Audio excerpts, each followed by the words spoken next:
আজ আমরা পঞ্চম শ্রেণীর নবম অধ্যায়ের ৯৯ পৃষ্ঠার ৭ নম্বর অঙ্কের সমাধান করতে যাচ্ছি।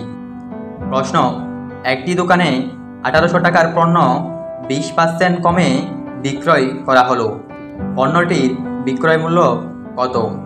আমাদের প্রশ্নে ১৮০০ টাকার পণ্য অর্থাৎ এই ১৮০০ টাকার নাম হলো ক্রয় মূল্য। আমরা সমাধানে লিখলাম ২০% কমে ক্রয় মূল্য সমান ১০০ টাকা।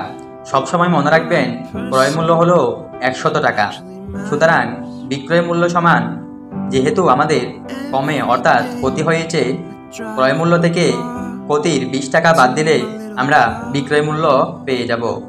১০০ বিয়োগ ২০ সমান ৮০ টাকা। এই ৮০ টাকার নাম হলো বিক্রয় মূল্য।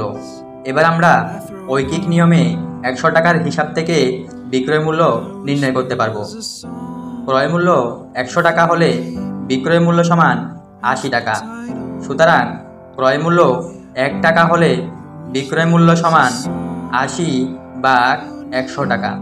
সুতরাং ক্রয় মূল্য ১৮০০ টাকা হলে বিক্রয় মূল্য সমান ৮০ গুণ ১৮০০ ভাগ ১০০।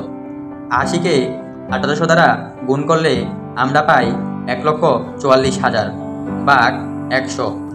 ১,৪৪,০০০কে সহজে ১০০ দ্বারা ভাগ করার নিয়ম হলো ১,৪৪,০০০-এর 2টা শূন্য কেটে দিব, অর্থাৎ ১,৪৪৪ টাকা। সুতরাং নির্ণেয় বিক্রয় মূল্য ১,৪৪৪ টাকা।